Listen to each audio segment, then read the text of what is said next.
How do I sound, by the way? Good. All right. I mean, like you sound like you sound like you sound like a bitch, but you're good. Fuck is loud laughing? Sounds like a fucking lesbian. But at least I get mad pussy, bro. All right, so we're live, fellas. All right, so I don't believe you. Yeah, we are. So I mean, you can't look at the top of your screen, but for those of you listening out there, JNJ Talk Sports about to go live. Lai, you want to give me the traditional countdown? 5, 4.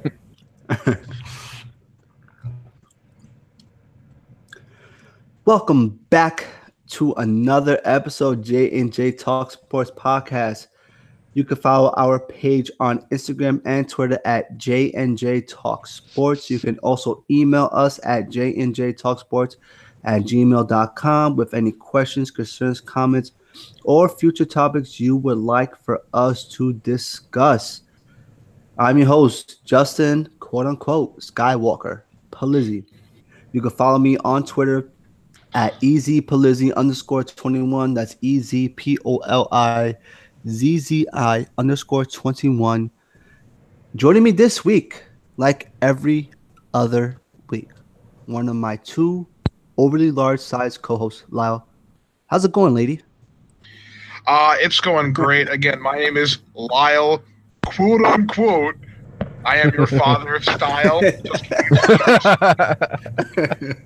It is just Brilliant. Lyle Style. You can follow me at Lyle's Style, LYLESSTYLE. And it's great to be back. There's lots to talk about. And we also have our other overly large size co-host, Mr. Nick. How are you doing over there, sir? Hey Lyle, hey Justin, how you guys doing? I'm good, man. I'm good. I'm getting a little late night recording going on. We have a lot to talk about. We're getting to the end of the World Cup. We all know Lyle and Justin are very excited for this.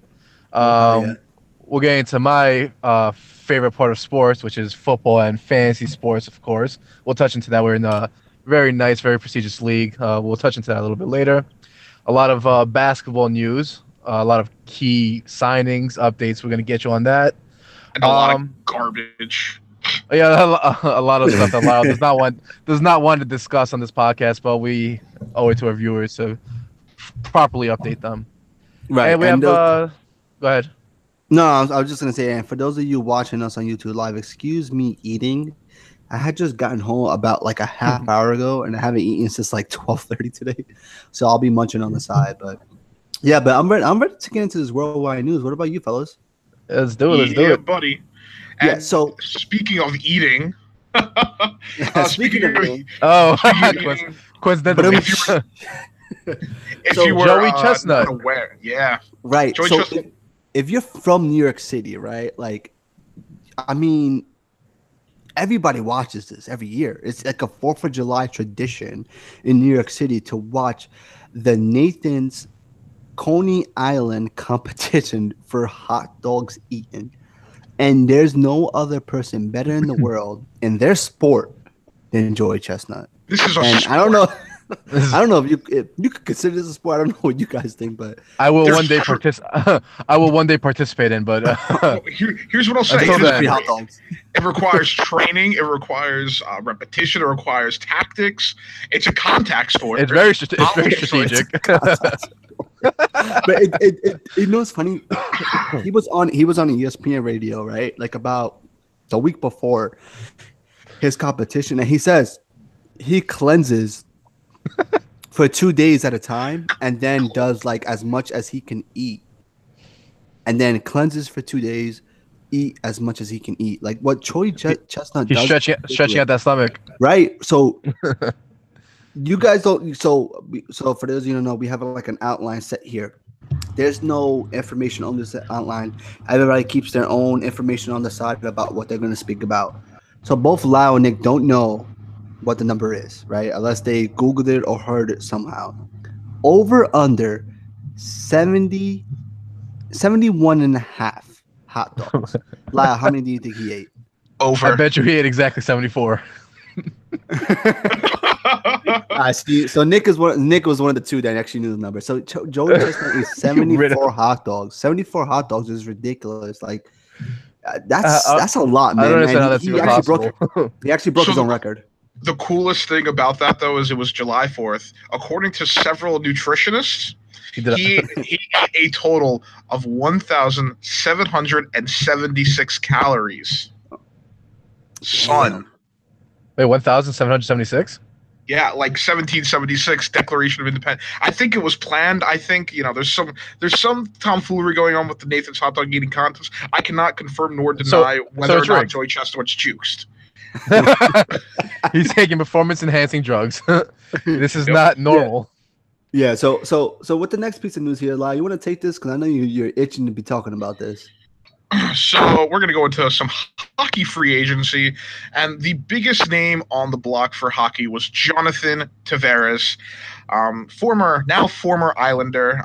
He was the heart, soul, and pride of that team, and he ripped it all away by going to his hometown, Toronto, on a huge deal. I think it's like 11 years, was it 7 years, 77 million.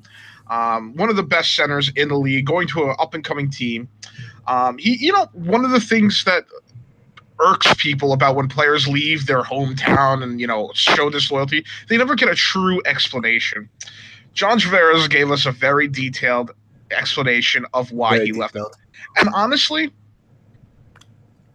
as a neutral, or maybe a little less than neutral, John Tavares made the right call for him. He's going to the team he loves, and as much as he loves the Islanders, we don't know their stadium situation. We don't know if they'll ever be a contender. There's so much change. Tavares did the right thing for his career and for him, and he'll be happy. And I think people don't take into account the player's actual happiness. This isn't some Kevin Durant nonsense where he obviously. Lyle, they just Yeah. got the Capitals coach. Oh, but Harry.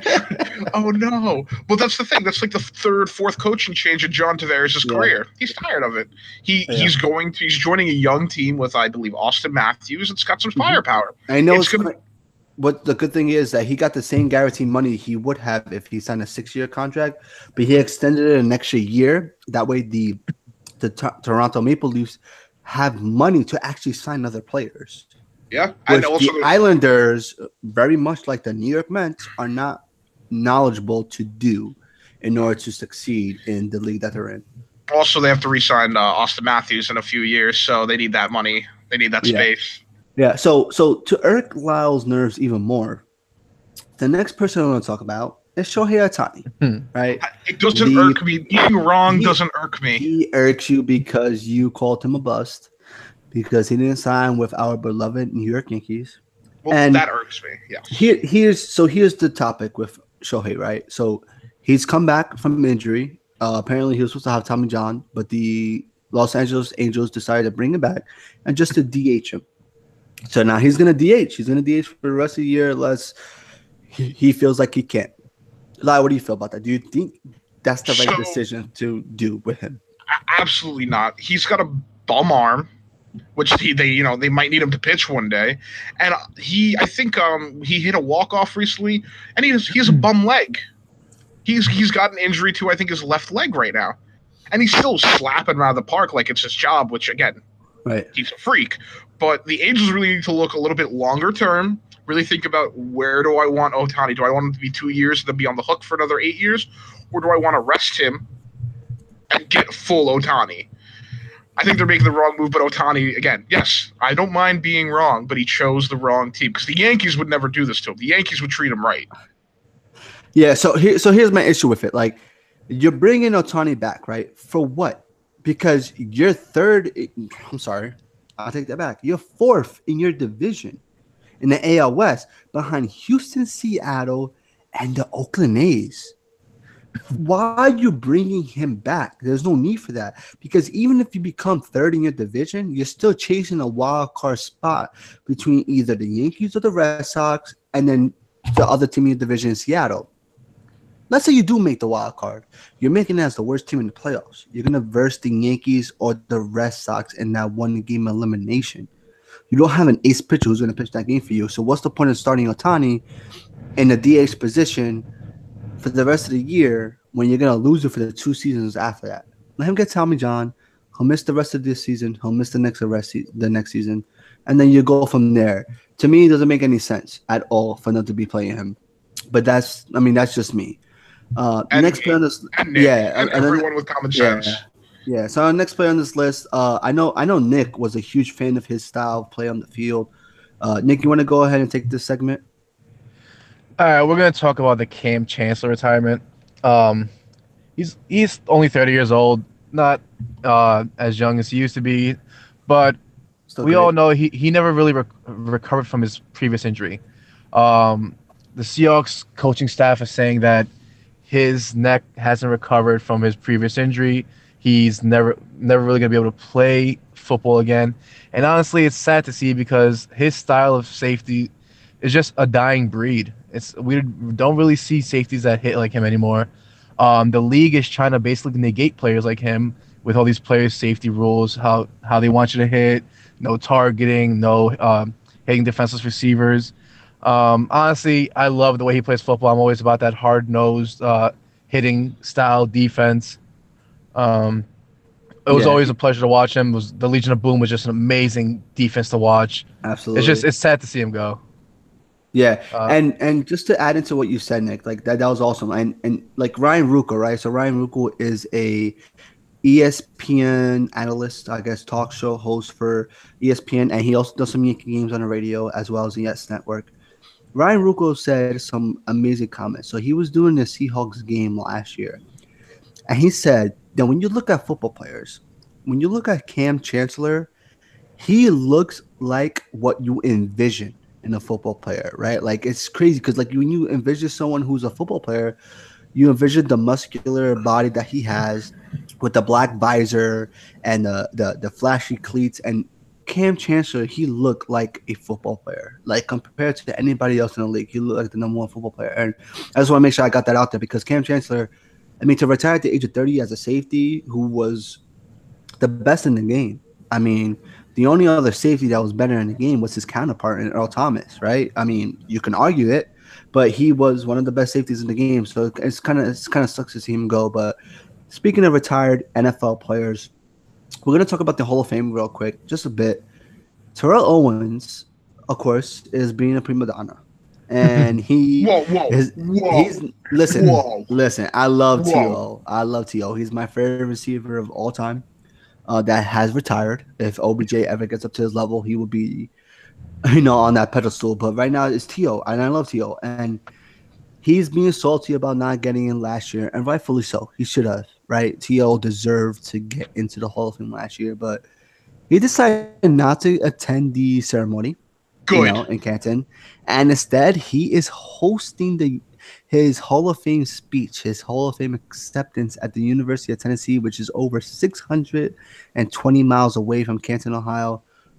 Lara, what do you think about that? Good. Good. As I said last episode, the writers did him a disservice because they took his brashness, they took his antics personally instead of looking at the game. And you know what? Tio should throw it right back in his face. I hope he invites zero of those people. I hope it's just his friends, his family, and his teammates. And I hope the reporters understand that this will happen again because you mentioned someone, Odell Beckham Jr. He has problems with the media. What is the Right. media going to do? If Odell continues what he's done in the first years of his career, which is put up preposterous numbers, and they don't first ballot him because he was kind of mean to them, or kind of he had wild antics, or kicked a I will be goalpost, baffled.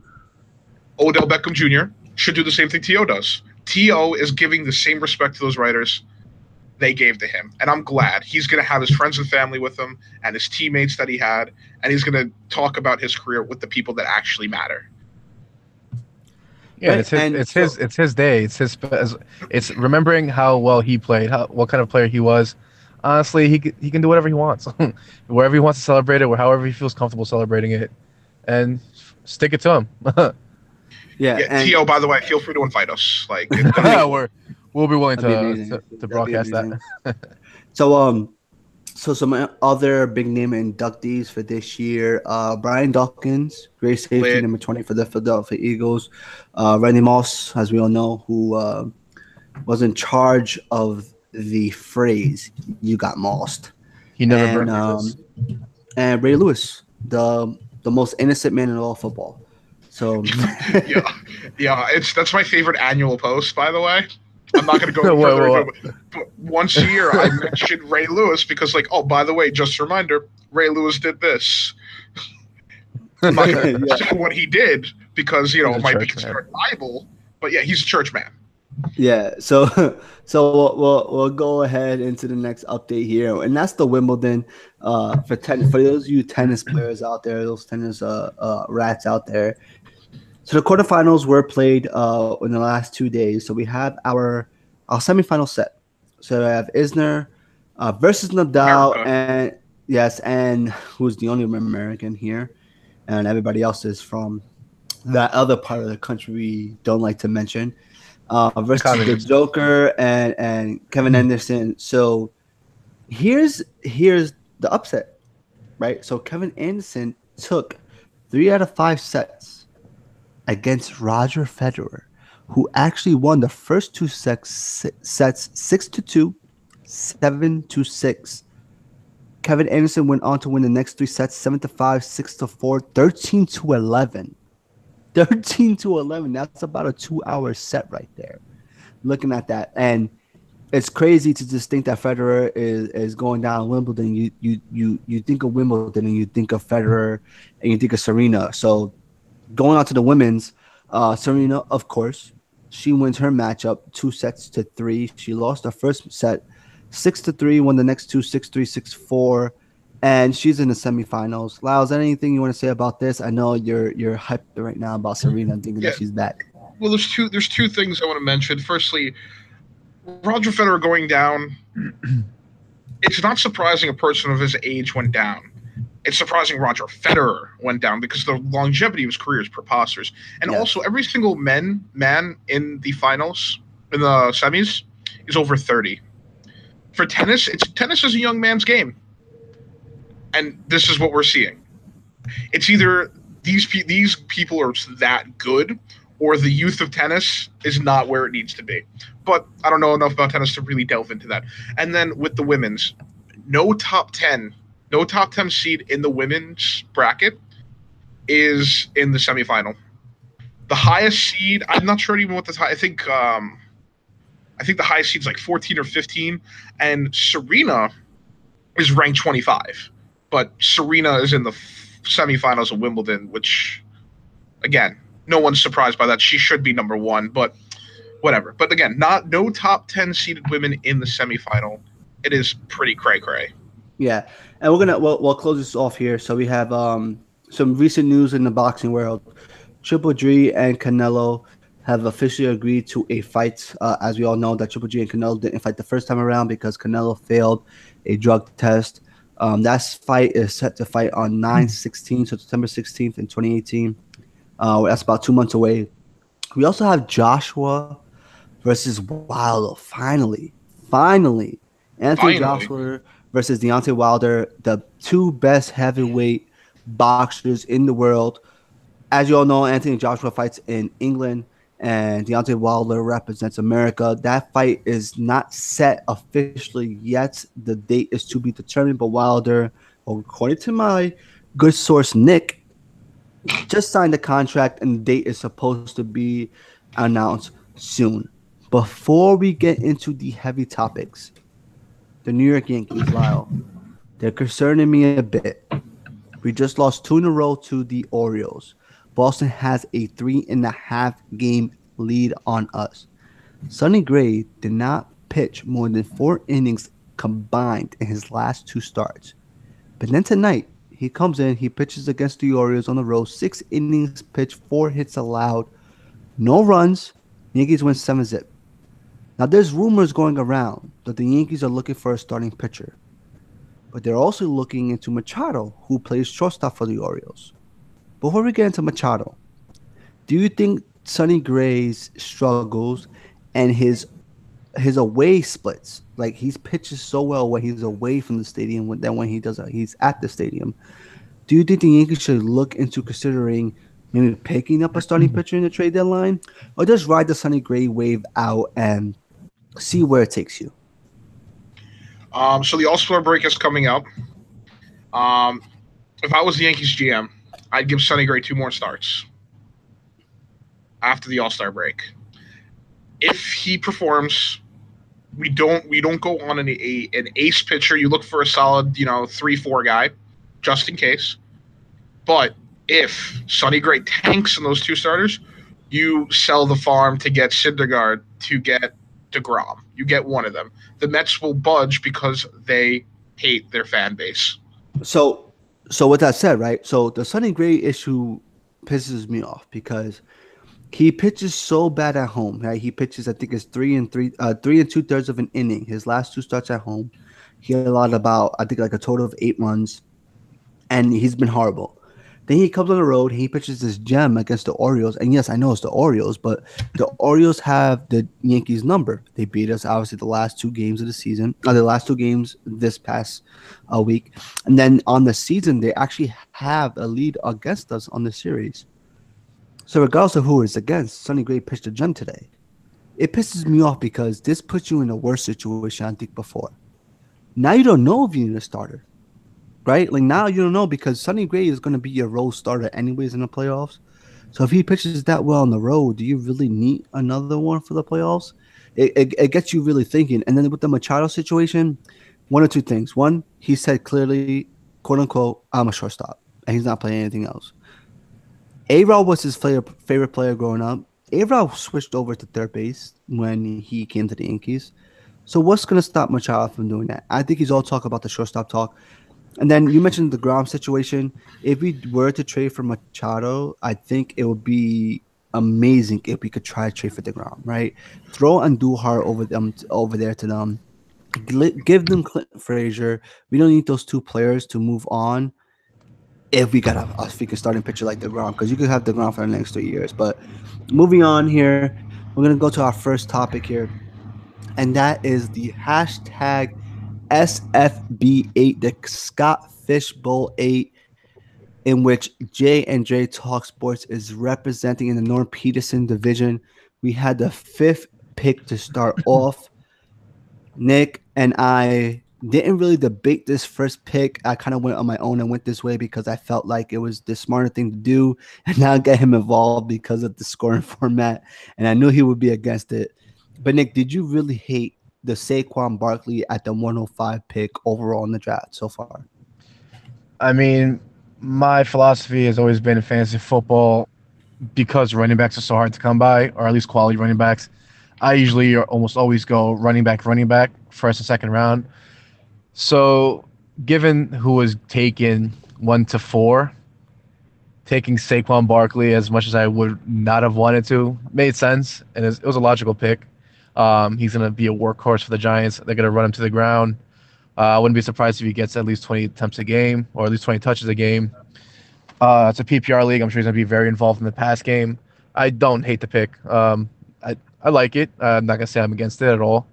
It was a quality pick for where we were. Right. And I don't want to foreshadow to our 3rd round pick, right? But when you guys hear our 3rd round pick, you got to understand a little bit better why we love this pick so much more.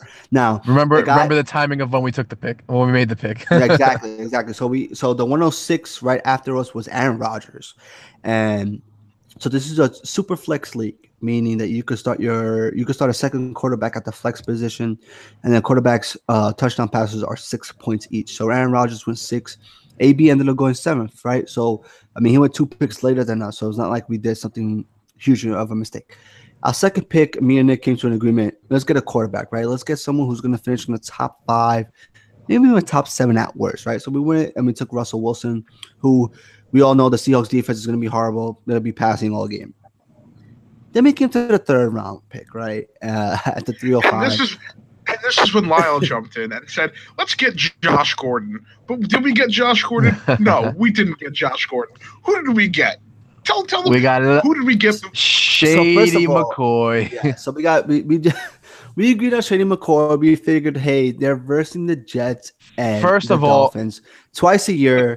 First of all, matchups. Prior to even getting to the matchups, prior to getting to the fact that he's still a great running back, he was running back 16 off the board, pick 29 or 28. Is it 29? Yeah, and he was actually ranked like in the top 14 before that. Prior to this news coming. Not even an hour. An hour later, I sent an article to Nick and Justin with Shady McCoy accused of battery. He didn't. Yeah. It is confirmed he didn't did do not beat his girlfriend, but there's still a lot of rumors going around with LaShawn McCoy, which we will keep our ears to the floor. What happened was, as the facts of the matter that we know now, is an individual or two individuals broke into to LaShawn McCoy's estranged girlfriend's house. They asked for jewelry specifically that LaShawn McCoy gave to her, and they beat her face. Now, Yeah. there's a lot of rumors going around, and I'm not going to speculate because this is a very serious situation that all the facts and details need to come out. I hope to God the people that did this are caught, and anyone who is involved gets what's coming to them. Right. So listen, I think we should leave it at that, but that pick is that's why we love the Saquon Barkley pick a lot more, because LaShawn McCoy's status for fantasy wise right, is in serious doubt. And we're not the type of people that are gonna go out and be like, "Oh, can I take my LaShawn McCoy pick back because of this?" No, because at the end of the day, there's a serious human life at stake, or who was hurt, and then women in the world that we live in now. Like, it's a very sensitive topic, so we're not that type of person. But you know what? We live with it. We play fantasy. The three of us have overcome situations like this plenty of times before. Listen, I made it to the semifinals, drafting Ray Rice in the second round when he did the same thing to his wife, right? So, I mean... Oh, yeah, we don't know what LaShawn McCoy did, though. We don't know what anyone did. Ray Rice uppercutted that guy. Moving on. Ray Rice should be fighting Deontay Wilder. Ray Rice should be in jail, but that's a whole other story. It is a whole nother story. So moving on.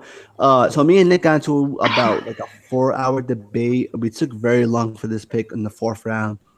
I wanted to go Kirk Cousins because I felt like a quarterback run was coming up. He wanted to go Alshon Jeffries. He didn't feel like Jeffries was going to fall back to us in the 5th round. So in the 4th round, we ended up going Alshon Jeffries. And I'll read you guys the next You guys asked me about that too. So right after us, Alex Collins, Jay Ajayi, which I thought was a reach. Huge reach. Matthew Stafford, Andrew Luck. Next 4 picks, Matt Ryan, Marcus Mariota, Kirk Cousins, Jared Goff. None of those guys took a receiver after that. I wanted to wait on receiver. None of those guys took a receiver there because they were not willing to take Brandon Cooks, Jarvis Landry, and whoever else might have been there at that point. Okay, I promise you, if Alshon Jeffries was there at that point, they are taking Alshon Jeffries. And I would have taken the hit in Alshon for someone like a Landry. Excuse or me. whoever else we would have taken for the fallout. No. The fallout from Alshon Jeffries to any other receiver beyond that point, and then the fallout from Kirk Cousins to who we took. You're forgetting to mention that we took Phillip Rivers. Phillip Rivers had a better year than Kirk Cousins last year. No, he didn't. Can easily have yeah, he did. Fantasy wise, he didn't. He had like 4,500 yards and 28 touchdowns and 10 intos. Okay, but fantasy wise, Kirk Cousins is still better. Phillip Rivers is a very, very good pick. He has excellent receivers. He has a solid run game. Again, the drop-off from Kirk Cousins to Phillip Rivers is a lot different than the drop-off between Alshon Jeffrey and the receivers we discussed. Which is true. But we made the good pick, in my opinion. And we made the safer pick because, again, LaShawn McCoy status is up for grabs. We don't know what's going to happen there. We need to make safe, quality picks.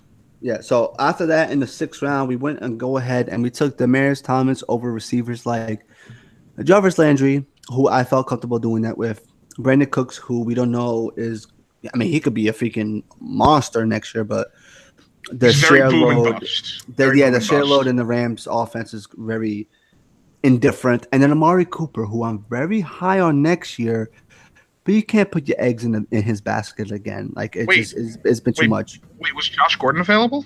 No, Josh Gordon was already taken, Lyle. Stop getting excited. I really wanted Josh Gordon, if you couldn't tell, guys. I know, but we weren't going to take him in that 3rd round. So we ended up getting DT. The reason why Nick and I went DT over any other receiver or tight end, even though that the Scotch Fish Bowl is a heavy tight end league, was because there were 5 tight ends that we liked, right, that were available. And for the 4 guys ahead of us, one of them had not picked the receiver since. So Nick, I don't know if you're paying attention. Wait, hold on. Before we tell our draft strategies. We're not telling draft strategy. We're just gonna say the 5 tight ends that were picked.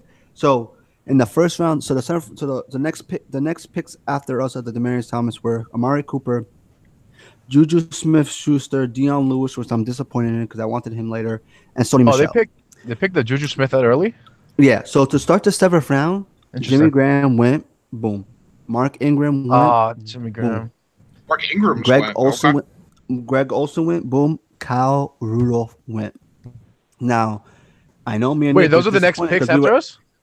So now we're on the clock. We're actually on the clock right now. We're doing this podcast. We're on the clock. Wait, so who's available? So I think we agreed to take a tight end, and Delaney Walker's available. Oh, sweet. He's So- got injuries issues though. He's got injury issues. No. No, he's got injuries he's like actually 5 a years tight end. ago. Actually, as far as all the tight ends in the league, he actually will play through nagging injuries. And he's And the he's- number one receiver on his league. Yeah, he's the bread and butter of that team. He's the Tennessee go-to receiver. So we have ranked them, right? We said, okay, Rudolph is the number one guy we want. Okay, Truth. then Olsen, Well, I want then I actually maybe want Olsen. Walker or Graham. But we'll take Walker. Delaney. Walker is not. Yeah, exactly. I mean, we took a chance taking DT because we knew that 2 of the 4 guys ahead of us needed receivers, and they did. They took Amari Cooper and they took Juju Smith, right? Like, who's to say that they weren't going to take DT instead of Juju Smith there or Cooper? So we took a chance and panned out because we're still getting a top 7 tight end at worst in a Top league 5. that tight ends get 1.5. So we actually played that pretty well. On an off Agreed. year last year, Delaney Walker still finished as a top 5 tight end. Exactly. So- So Mariota was trash. On a more So improved I'm actually Titans team really this happy year, about that. Right. yeah, I'm and, happy about that. And I'll put that pick in the books officially once we get off this podcast. But I want to get off the Scott Fishbowl League. Scott Fish, Oh, we I could talk appreciate you football forever. Yeah, we appreciate you selecting us. Don't At forget- JNJTalksports Yeah, to be in your league. We're gonna And dominate for- regardless of our third round pick. And as a Facts. favor to Lyle, we will be making a trade offer for Josh Gordon. Thank Exactly. you. Let's show him a quick for Josh Gordon straight up. Hey, now we're gonna talk about some fun stuff. Like that was fun. That was some good football stuff. Football's gonna be more fun as we get closer to the season. But now we're talking some recent news. The NBA offseason. And boy, was there some moves that were made that not only surprised us, but we also already seen. So I'm LA pretty Bron. Yeah, I'm pretty sure we all saw that was a sweep. That was a sweep, right? Like we all thought LeBron was gonna go to LA. Otherwise, we thought he'd stay in Cleveland. So we have LeBron agree to a 4-year deal, $154 million deal to sign with the LA Lakers. Kevin Durant, of course, stayed with the Warriors On we a have 1-1. on a 1-on-1 deal worth $61.5 million. Which Paul is George- big. Which is Yeah, big huge. because That's not big, that's huge. he could become a Knick next year. All right, stop that. You see? No, listen, Why do you listen guys to do me. the Nick thing for? Listen to me. Kevin Durant's agent has hinted time and time again that before Kevin Durant's career is over, he will play for the Knicks. And No. a pure shooter has longevity, i.e. Ray Allen. No, Just saying. that's not gonna happen. Just see, Nope. Lyle, when I'm enjoying the Knicks all season, you just come and ruin it for me.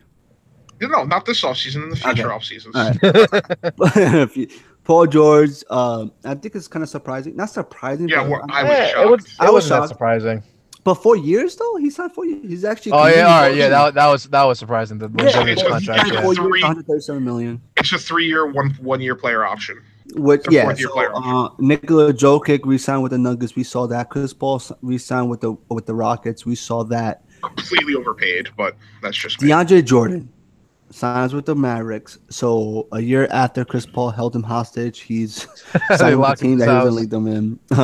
Aaron Gordon re-signed with the Magic. Julius Randle went from the Lakers to the Pelicans, which was surprising to me because I felt like the Lakers, they could have afforded the $18 million that he got from them.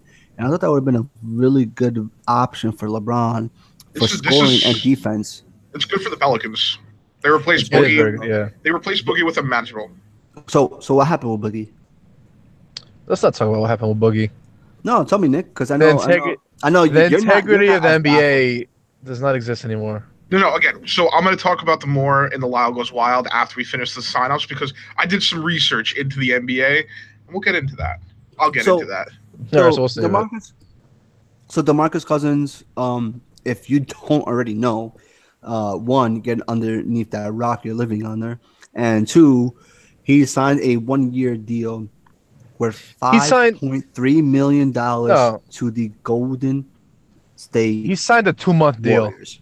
He's not going to play until Basically. January, February. He's going to come back for like 2 or 3 playoff games and get a ring Yep. and make $6 million, whatever it is, on top of it. On the vet, what is it? The vet exception minimum. He was And he, offered so much more money from the Pelicans.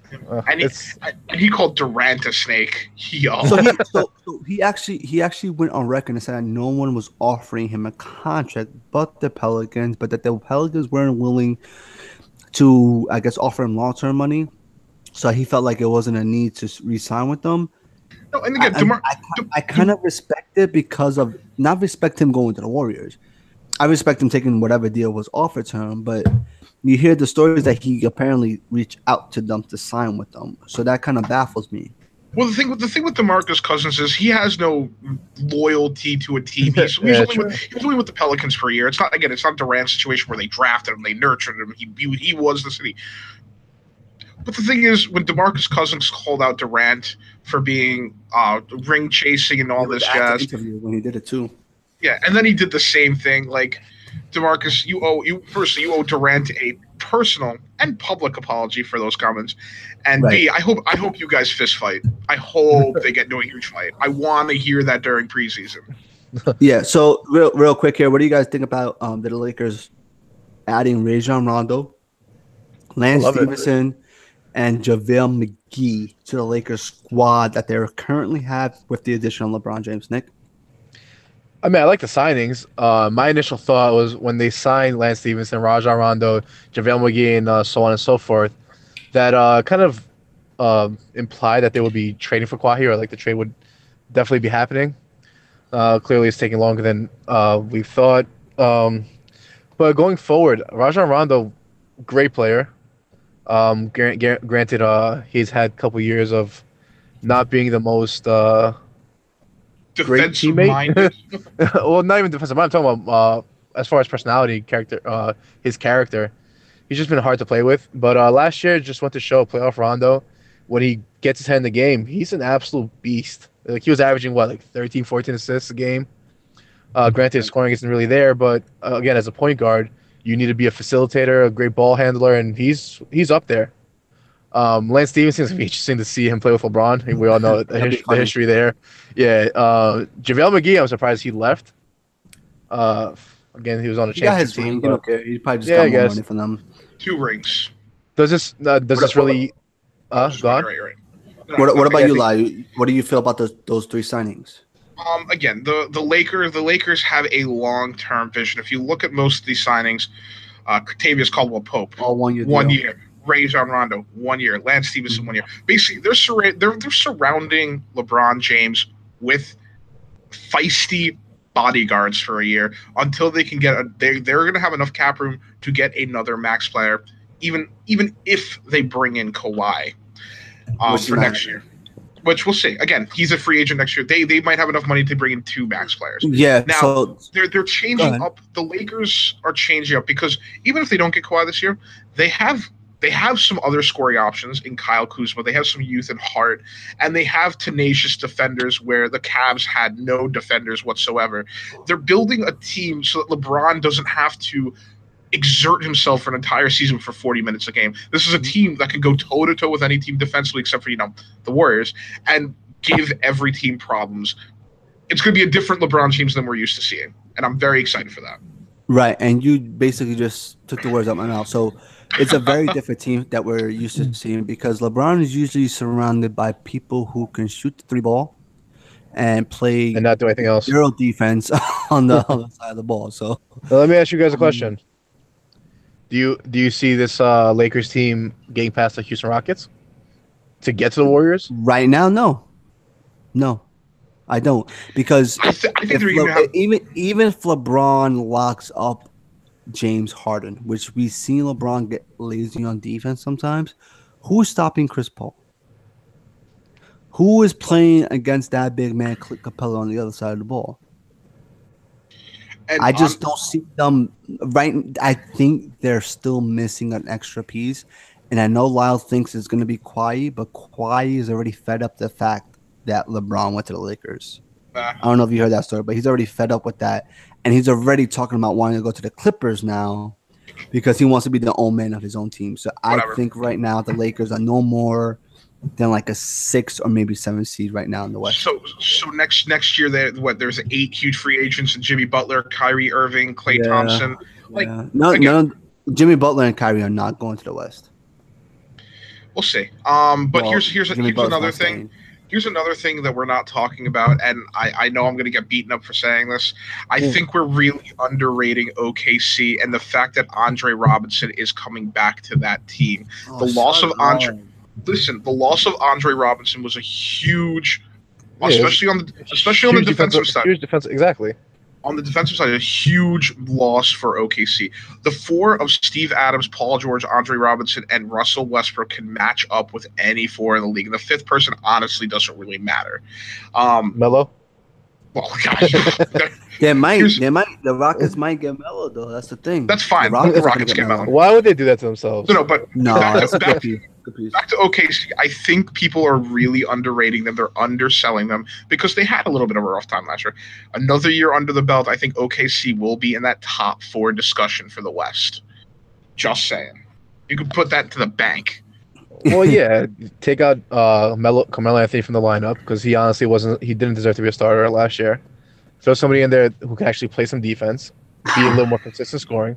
What? And Are Andre you guys? Robinson. I thought you guys were gonna disagree with me on that part. No. But yeah, I think they're better off without Melo. Just find somebody else there that will play consistent defense, and they honestly would have blown through the Jazz.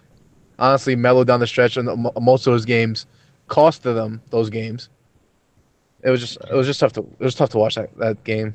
Yeah, Melo was tough to watch in general. They benched but him. They benched him in clutch minutes.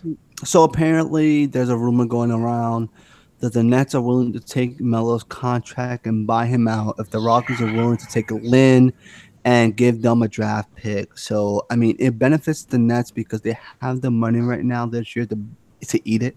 They have $40 million just laying around there.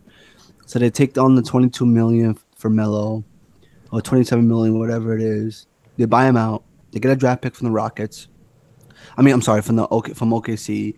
OKC takes Lynn, which probably could benefit them. If not, they buy him out as well, and that's like a $10 million contract. He's a serviceable backup, but not $10 million. Yeah, so I mean, it benefits both teams, to be honest. And then Melo probably goes signs with the Rockets. I see him going there eventually, but I want to talk about some summer league, and I know. Oh, wait, can I say one thing before we get to summer league? One quick thing. I just want to talk about the Knicks real quick because I have to. I think the loss of my man Kyle O'Quinn is disappointing. I know he's not the best player. I know he's not, God's gift to centers. But losing Kyle O'Quinn is going to hurt because he's one of the few players I actually enjoyed the heart and soul watching. of that team. Yeah, well, outside of Porzingis, but I really enjoyed watching Kyle O'Quinn, and I'm sad he's gone, and I'm gonna cry now. Moment of silence. Yeah, so we're gonna talk about some summer league here, and I'm gonna give the floor to Lyle real quick and have him talk about Grayson Allen versus Trey. Quote: Lyle loves me. Out quote Young. Trey Young versus Grayson Allen. Wow, I mean, regardless of what the scuffle was, how impressive has the guy who we felt was the best steal, not the best steal, I wouldn't say, but steal, though. one of the best steals of the draft steal nonetheless, so far been. So again, Grayson Allen's going to play Grayson Allen's game, which is tough, in-your-face style. It's going to rub people the wrong way. Trae Young, well, again, I'm going to talk about the scuffle. Trae Young tried the James Harden sweep the arm under the other arms to get hooked or whatever. Grayson Allen don't play that. He will put his arms on your arms and he'll put you in the chest. Trae Allen, you haven't earned the respect. Like, I'm excited to see if Grayson Allen does that to James Harden, does that to Russell Westbrook, does that to the stars, because he's going to man up on some superstars this year. And I'm excited. Again, offensively, Grayson Allen will develop. I can't tell offense in summer league, but you can tell effort, you can tell tenacity, and Grayson Allen's got the effort and got that tenacity that is going to be hated by a lot of people, like how Draymond's hated by a lot of people, but it's at the same time going to be respected. And I'm very excited to see Grayson Allen in the NBA. Nick, you want to add anything to that? I mean, we all we all thought that was a little nonsense of a scuffle.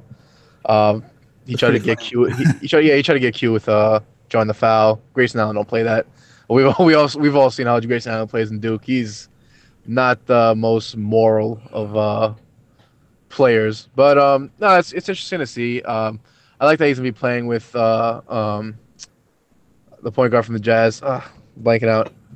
Well, Um, you're talking about Donovan Mitchell, I'm sure. Donovan Mitchell, excuse me. Yeah.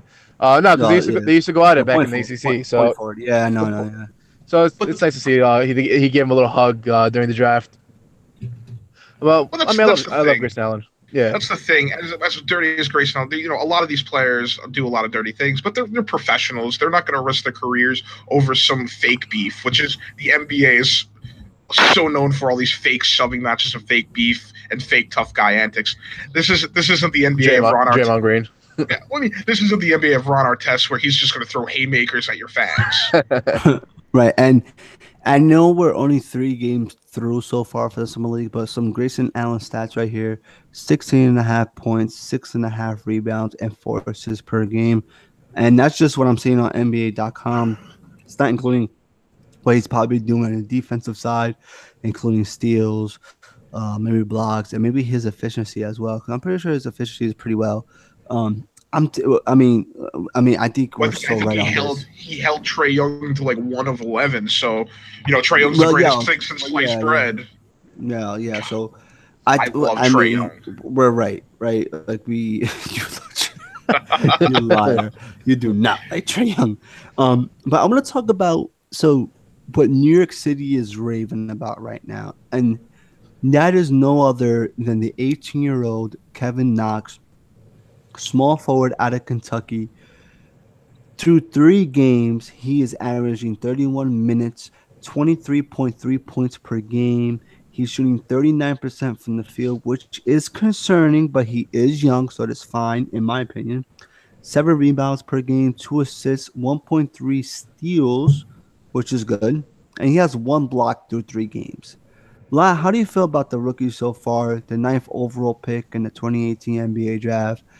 The player that I would say maybe 70% of New York booed, while people like me, you, and Nick just sat back, relaxed, and thought, okay, this pick wasn't the worst pick, It was a wasn't quality the best pick. pick, but it was a quality pick. Exactly. What do you think, Lau? Well, here's what I'm saying. I think there's a misconception because the cameras at the draft like to point at the booing fans, The and crying kid. those are the people that just want attention. They're not real Knicks fans, whatever. And But Nick, I think real quick, what Nick just said, they pointed the camera to the crying kid, right? That kid was the same kid that cried when we picked Porzingis. yeah, the kid's garbage. He knows he's garbage. Um, So basically, couple things about Kevin Knox. Firstly, everyone in New York, please calm down.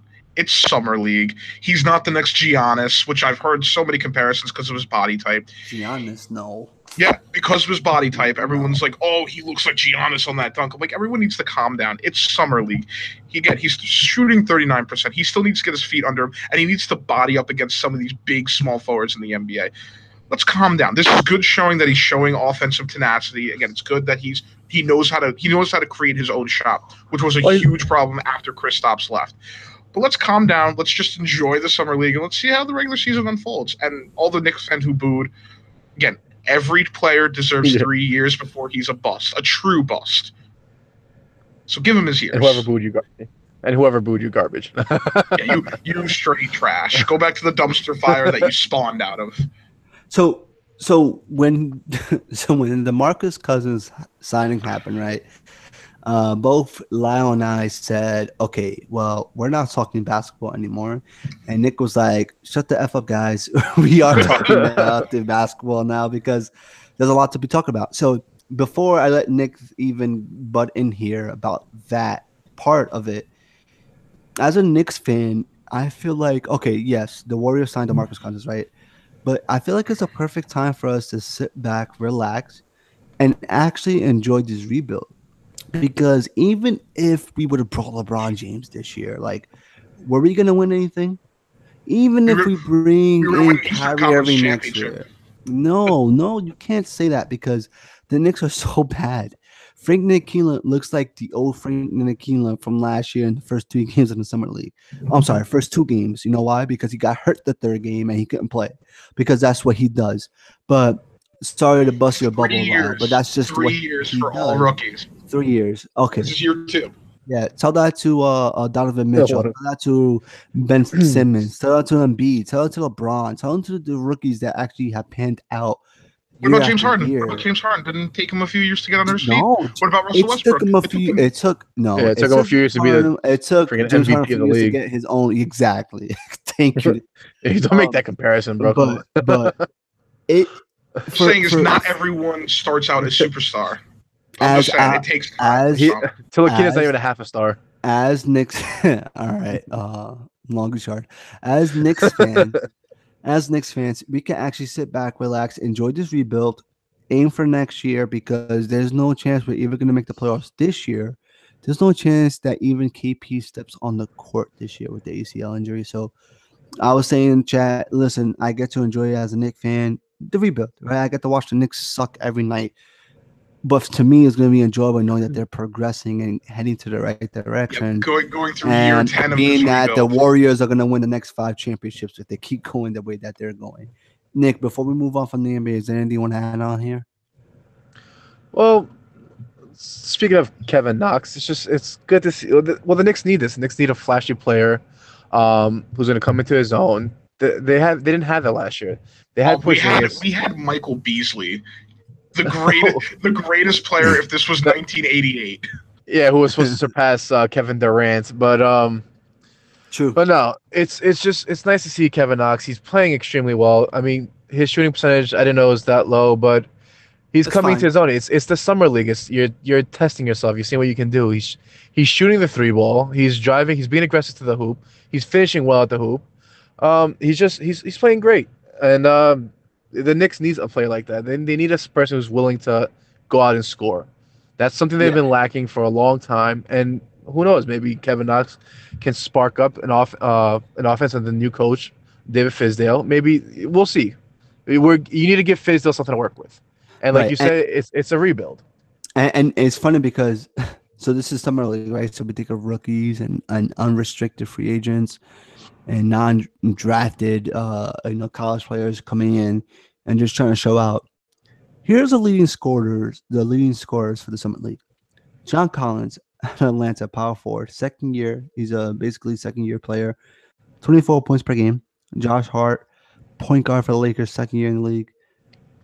Malik Monk, small forward, 23 points a game, and then fourth. We're actually tied.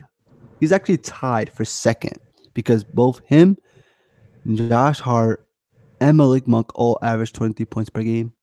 Kevin Knox. He's the only rookie in this top 5 right now scoring.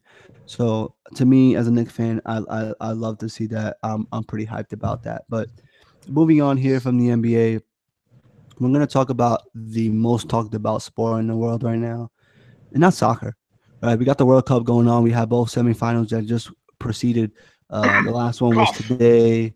The other one was yesterday. But I have something to say as a homer of Italian soccer, as a homer for the best football club in the world in Juventus. And Lyle, Pause. I'm do gonna pause you. not I'm gonna interrupt pause you. me. I You're have not to gonna, interrupt you. I you have do? to. I Go have ahead. to. And Go here's ahead. why. Here's why. Because you talking basketball. My Talking bad. My basketball. bad. My bad. Let me You guys introduce you have the right built way. up my anger. Let me And I introduce you need the to right way. express myself. So I apologize here, folks. So we have a very special segment that we do every episode, and you guys already know what's coming. The fact that Lyle cut me off on my hot take about soccer. It's time for Lyle's hot take. And we call this segment Lyle Goes Wild. Lyle, the floor is yours. So before we get into soccer, which we're gonna have a great time talking about a lot of great things. We just finished talking about basketball. After DeMarcus Cousins went to the Warriors, I was furious. I texted everyone being basketball's trash, basketball's rigged, everything is awful, the world's going to burn to ashes, and it's all basketball's fault. But then I did some research, and I thought, has basketball had parity? Um, let me ask a question during Lyle Goes Wild. How many NBA seasons have there been, Justin or Nick? Do you guys know? I don't know, A 70. lot. 71 seasons. Oh, I'm so close. 71 seasons. 54 of those titles have been won by two teams. The NBA has not had true parity in years. Years. 54 of those titles were won by Lakers dynasties with Magic Johnson, with Kareem Abdul-Jabbar, with Kobe, with Shaq. And the other team that is part of that 54 titles, the Celtics. Bill Russell, Larry Bird. Again, the NBA has always lacked parity. The only difference now is it's so much more obvious because we have the social media. But the NBA really needs to solve this issue. This has been an ongoing issue for its entire history. And no, at the moment, it's not losing a fan base because, you still have those legends. You still have those players that people will follow forever. But there comes a point when the people get fed up without the competitive edge. We got really close with the Rockets, but again, you saw LeBron against the Cavs. Now you're going to see the Celtics are back. It's going to be Celtics parity in the East, Golden State Warriors in the West, and that's going to be the status quo for another 3-4 years. There has to be a time, there has to be a method to get parity back in the NBA because as a Knicks fan, it's tough for me to see a bright future for the NBA in terms of parity, but they need to solve it. Because the lack of competition is going to dissuade huge market bases and possibly, ruin basketball the way we see it now, the way we see these huge contracts, these huge personalities. If you lose these big markets, the NBA is not going to be what it once was. You're not going to get your TV deals, and the competition is going to continue to decrease. And it'll be your own fault because you don't know how to negotiate a CBA. You don't understand how to prevent this type of thing from happening. NBA, for reals, let's step it up. Let's, in the next CBA, let's figure out a way to get some parity. Let's figure out a way to disperse all this wonderful talent. So every night we're watching great teams instead of watching an Eastern Conference that's going to have the Hornets with broken Nicholas Bantam playing against, Batum. playing against mom and pop's Brooklyn, Brooklyn team sponsored by the Barbershop, because that's what the East is. A bunch of barbershop teams. NBA, Adam Silver, you're doing good things with gambling. Now fix the league in terms of parity because I'm tired of it. Justin's tired of it. Nick loves it for some reason, but that's because he's sadistic. Let's get together. And that's the end of that. Let's get into some gosh darn soccer. And that was Lyle Goes Wild. Lyle, can I add a quick little thing, quick little comment? Yeah, Is it just sure. me, or does Adam Silver need to eat like a cheeseburger or something? That guy is just way too skinny. That's because he only feeds on the souls of unsigned draft picks. Like you can see he's looking into Kevin Knox's eyes when he comes in. It's like I'm Dracula. You don't know this, but I'm going to literally eat your soul. That guy has been like 120 pounds like the last 15 years. It's ridiculous. He was born looking like that, and he's never changed. Yeah, so like Lyle said, we're gonna get into some soccer here. I was just touching up on it before, but like I said before, the best football club in all of the world, Juventus out of Turin, Italy, has signed the best player in the world, and his name goes by Cristiano Ronaldo. He formerly played for Real Madrid. He signed with Juventus for 4 years, $120 million to go with a pair of strikers in Dybala and Higuain, and a team that already is the best team in Serie A, and a team that Real Madrid only beat by 1 goal in the Champions League. Lyle, how do you feel about this signing?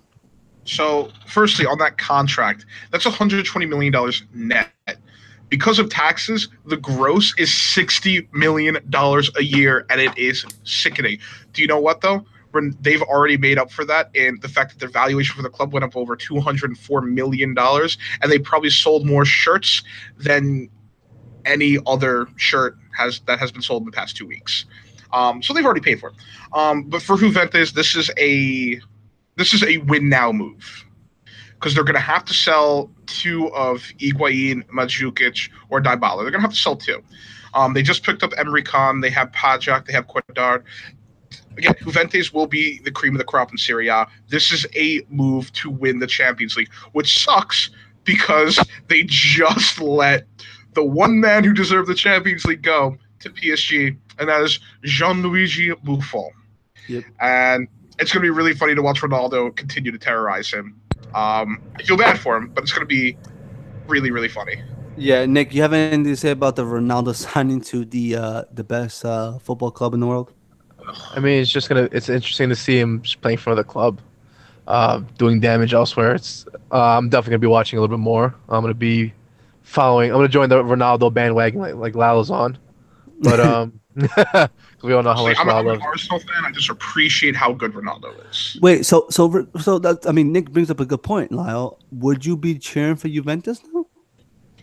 If they're not versus Liverpool, of course. Wait, you mean Arsenal? Arsenal. I'm sorry, Arsenal. Liverpool. garbage. Here's the thing about Serie A. I enjoy watching Serie A as a neutral. A reason why I would root for Juventus is they're most likely their new number one goalkeeper is Wojciech Szczesny, straight out of Arsenal Academy. So in that respect, I probably would root for Juventus over most teams. But we'll see. When it comes to Serie A, there's a lot going. There's a lot of moving parts, and we have to see what Juventus does because they have to sell some players. They have to. They spend so much money.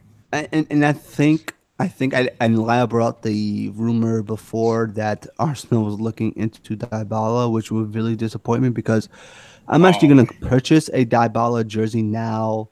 I wanted to do it before the World Cup, but I feel like it would have made me think. It would have made people think that I'm cheering for Argentina, which I wasn't. It's just I wanted to get a Dybala jersey. He's my favorite player ever since he played for Palermo, my home city in Italy, from where my mother's from. But nonetheless, now I'm definitely going to get a Dybala jersey because Juventus is going to be more popular than anything. And you should. I would wait till after the transfer window closes. And that's the thing. So now, like, it's kind of annoying because if Dybala does get sold to Arsenal, Liverpool, who's the best player? For them? It's Ronaldo, right? So now if I go get a Juventus Ronaldo jersey, I look like one of those guys who just has a Manchester United Ronaldo jersey, a Real Madrid Ronaldo jersey, and then a Juventus Ronaldo jersey, the guy who just follows the favorite player all around. So, but nonetheless, like you said, it is kind of sad to see Buffon leave. The one guy that does deserve a Champions League trophy does leave Juventus a week before Ronaldo signed with them. But anyways, we're moving on to the World Cup, and the final is finally set. France has defeated Belgium in the semifinals to move on. That should have been the World Cup final. Croatia. That should have been. You're right. To verse Croatia. Croatia beat England. They beat England 2-1. It's not coming home, guys. With an amazing goal in the 1/10th minute, where they haven't. Here's the thing that baffled me, fellas. They hadn't even made a sub yet. They didn't make a sub yet. They played with the same 10 guys to the 1/10th minute until that goal was scored. Until then, they have 4 subs to make. They didn't make it until that goal was scored. With that said, I mean, we all already predicted France to win this, but does the Croatia beating England part of it sway you to Croatia now, or do you guys still think it's all France, Nick? It's definitely still all France. I mean, you got to give props to Croatia. Going into the tournament, they were only a 3% favorite to actually win it all. It's practically non-existent, but you got to give it up to them. They've been playing extremely well. But France is just dominant. I don't see anybody keeping up with Mbappe on the wing. Like they just look too good. Lau can elaborate a lot more, but honestly, from my opinion, France has just been fantastic. Yeah. So right now I'm flipping through some notes, and there it is. I found it. So because of the way the group stages panned out, I did have in my original bracket Croatia and France meeting up in the round of 16. Because of the way the groups landed, that did not work out. But here's the thing: if you listen to us talking on the preview podcast, I did have a very high opinion of Croatia. Again, they have Modric, Rakitic. They have a very good midfield. Do I think they're good enough to beat France? Absolutely not. Especially because they've just played 3 games in a row, 120 minutes. They went to extra time 3 games in a row. They're going to be dead tired. They are going to have to find, they're going to have to reach for something that might not be there. Half their team is injured. And France just has a wealth of talent. It's just, if Croatia pulls it off, it'll be a huge upset, and it's going to come down to France's mentality going into the game, because again, they went to the final in Euro 2016 and they choked it away against a super defensive Portugal. Now Croatia's going to probably play super defensively. They're going to pack it in. France is going to have to figure out a way to break that down and not get beat on the counter. Again, Pavard has been playing very well. Varane, Umtiti, and oh my God, who played? Hernandez have been playing excellent in the back four. And Conte is going to have to be very aware of the counter. I just don't see Croatia finding another way to beat a team. I don't think they'll have the legs. Plus, plus, do you take the fatigue into consideration due to the fact that Croatia has played an additional 30 minutes per game? Like, what is it for the last 3 games? You think that factors in? Oh, absolutely.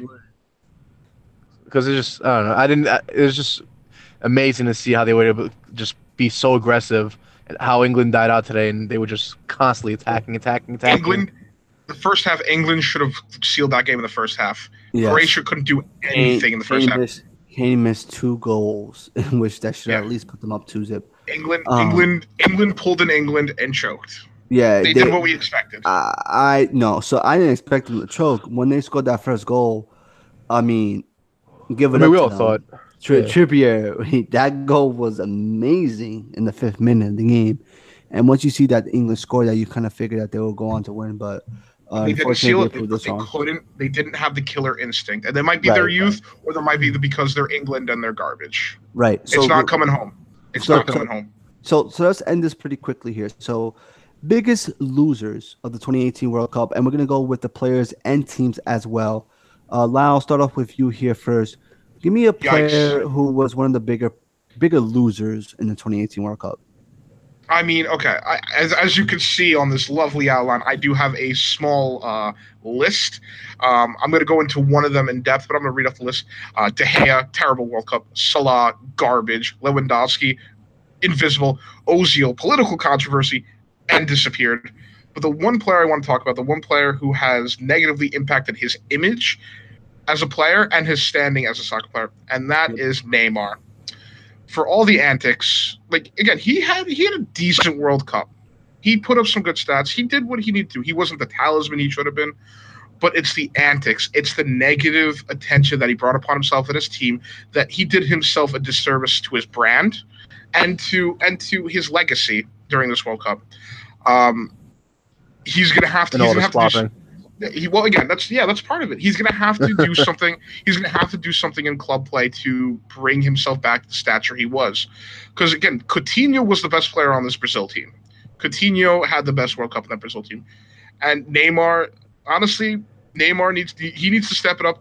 If he has the chance to go to Real Madrid, honestly, I tell him to take it. He plays in a harder league. He keeps Real Madrid at the Ronaldo levels. He will regain the respect of a lot of people, in my opinion. But Neymar is the biggest loser out of the players. Nick, who is your biggest loser? I mean, my biggest loser would probably be Messi. Again, we always have the debate: who's the best player in the world? Ronaldo, Messi, this, that. I didn't see enough from him. Granted, it's a team game. Everybody needs to contribute here and there, but like how Ronaldo did a couple times, or when he had the hat trick the first game, you just need to take that initiative yourself. You need to make a move, make a play. He's probably the best dribbler in the game. You know, he's a great striker. He should have done more, in my opinion. Again, I'm not the most avid soccer fan, but in my opinion, Messi should have been able to take control, put the team on his back, and win those close games.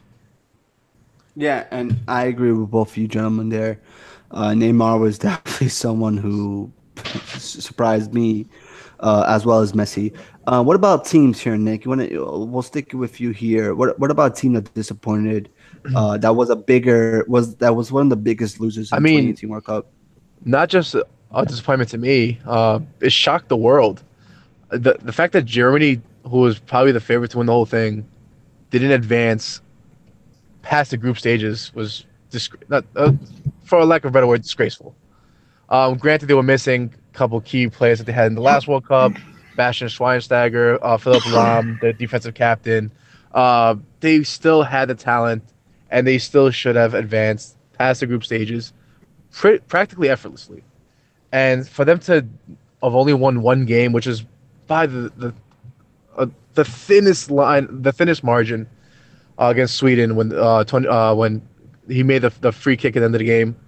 Uh, I don't know. It was very disappointing to me. I thought that they would advance to the finals, but that was my disappointment. Germany not advancing. What about you, Lau?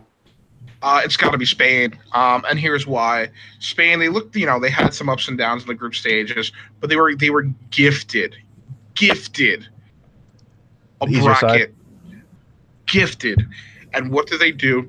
They choke against Russia, who had. Let me tell you something about Russia, especially one of their defenders. Their center back, 39 years old, hadn't played professional soccer in 8 months. The man retired, and they brought him out of retirement because two other people refused to play. They brought him out of retirement. He played every minute of their game. He made Spain look like a bunch of children. And it's shocking to me with Spain, with all of their talent, with all of their abilities, with all their players, with Diego Costa, couldn't do anything and choked away a great chance to embarrass an entire side of the group. But, what are you going to do? What about you, Justin? Yeah, well, Spain definitely disappointed. For me, really quickly, it's England. It really It's is. Like come and home. it's there. It was there for them. What was the last time they were in the World Cup? What was it, What do you mean? 1988? Are you talking about the final? The final, the only The other last time final, that they won it. 1966.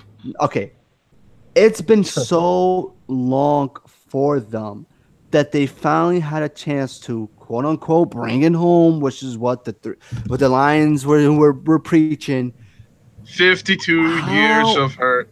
How do they lose to a Croatian team that barely beat on the last match day a Iceland team 2-1?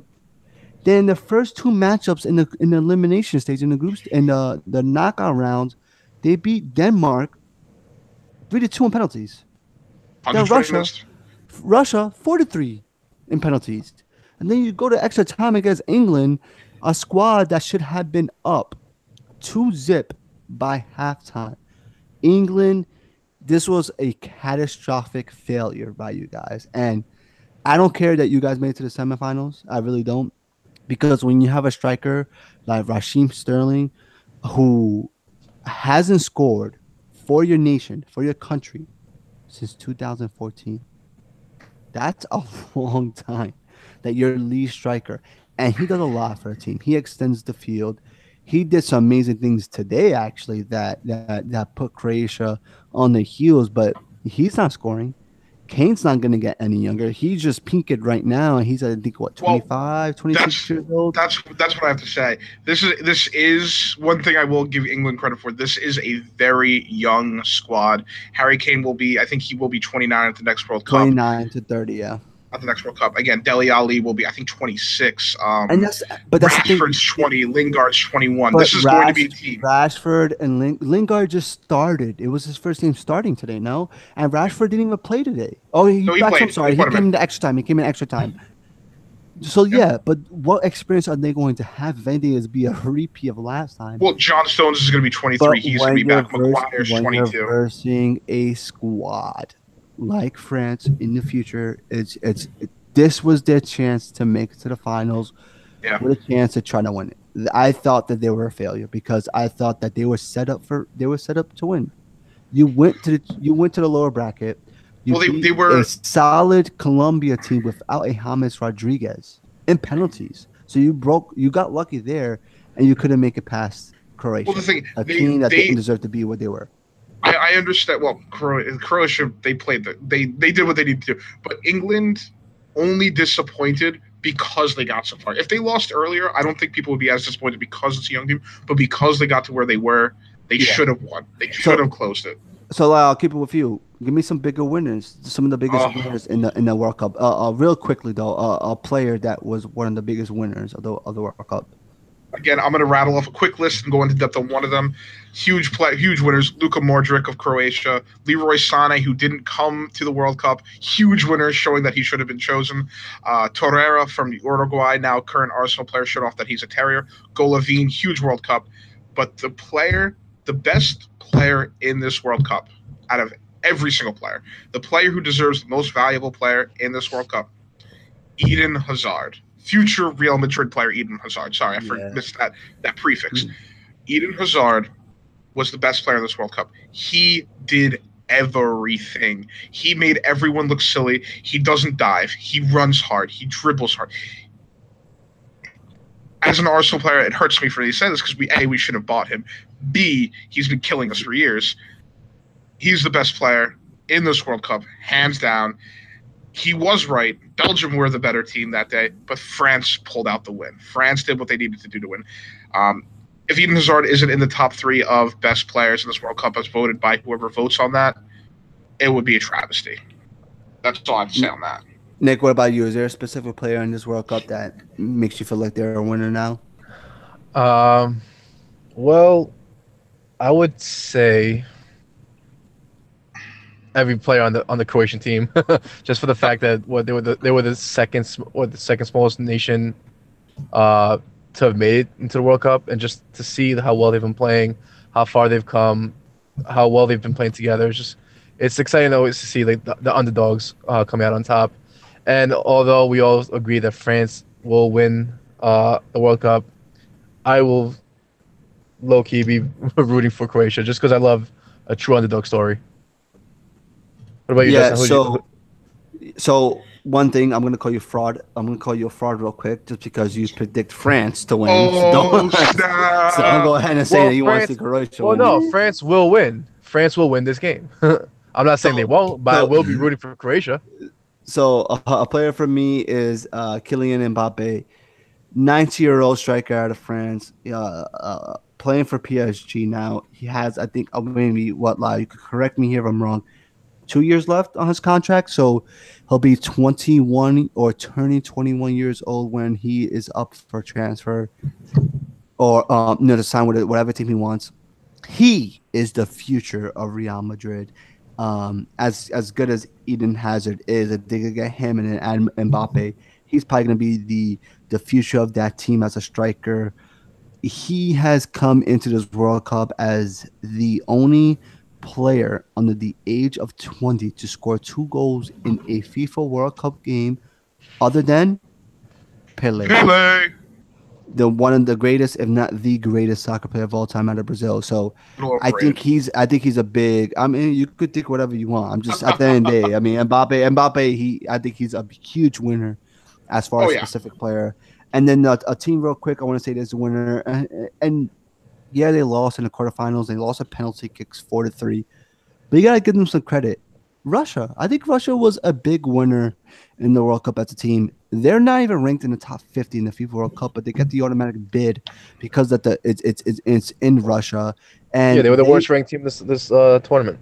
yeah, and they did good. Listen, and you could say the fix was in or whatever you want, but they made it to the quarterfinals. They lost to a team in Croatia who I don't think deserves to be in the finals, but is in the finals. And if you told me, hey, USA, 2026 World Cup, they lose in the quarterfinals by penalties and they almost make it there, I'll take it. Right, like that's the best thing you would want. Like, look at these teams, like when they did it in South Africa when they didn't even make it to the group stage, right? Or Brazil, they got smacked by Germany. Russia did not lose by embarrassment. They lost. They went out on the last possible straw. So I think they're big winners. I think everybody on that team, as well as the country, should keep their heads up high. What about you, Nick? What do you think? Oh no, they surpassed everybody's expectations. They were the worst ranked team coming into the tournament, and to see them come as far as they did, and a game that they could have won.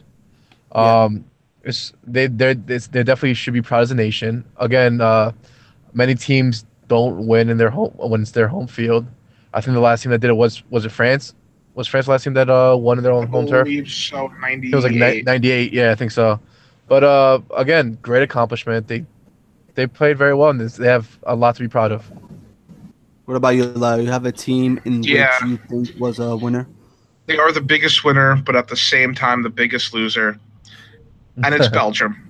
Belgium. And here's why I say the Yeah. biggest winner. Their golden generation showed that they can compete with anyone and everyone. They got unlucky. They lost. But this golden generation shouldn't have hang their heads low. Now, don't get me wrong.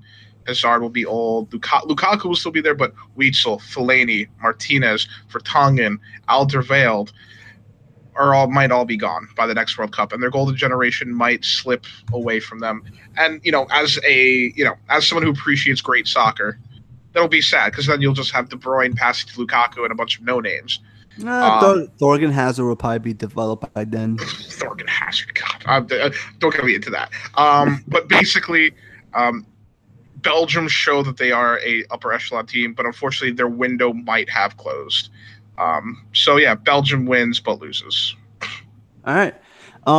That's pretty much it, fellas. You guys have anything else to say about anything that we talked about today?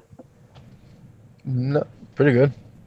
All right. So that's it for episode 12. Episode 12, well, not officially, because we did some side episodes, some specials, but episode 12 of JNJ Talk Sports. Make sure you follow us on Twitter and Instagram at JNJ Talk Sports. Make sure you guys like and subscribe our podcast on podcast app on Apple, SoundCloud, and Google Play. You guys can also just Google us and you'll find us on a bunch of different other websites that we don't even know that we're on.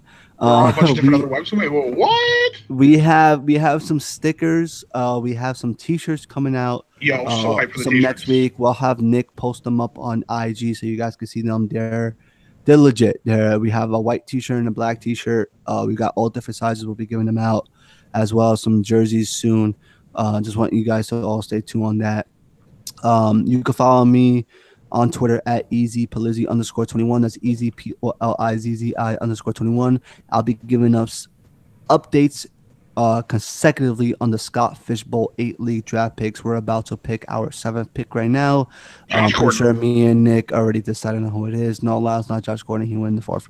What about you guys? Lyle, where could the wonderful listeners follow you on Twitter? They can follow me. They can follow me at Lylestyle, LYLESSTYLE. They can also catch me on most Tuesdays, Thursdays, and Sundays doing some non-sports related stuff on Hellbent Tabletop on Twitch. Also, coming soon. The reason why I mentioned Twitch is because coming soon, Twitch does have a talk show category now, and coming soon we will be live streaming on Twitch and YouTube Live. And it's going to be cray-cray because then you can interact with us, talk to us in chat during the podcast, and we can answer your questions during the podcast, which would be amazing. So be on the lookout for that. I'm trying to get that up and running by August 15th, so be ready, fam. Yeah, it's also something we've been trying to do with the Periscope aspect as well. More live viewership, actual interaction with fans, answering questions live. But yeah, well, you guys can follow me on Twitter, Instagram at Stefano N. That's STEPHANOUN. Again, you could come at us with any questions, concerns, any kind of advice. For we do a lot of fantasy stuff, but we'll welcome any talk, anything you want to say. We're here for you guys. And that'll do it. Later. Peace. See you guys.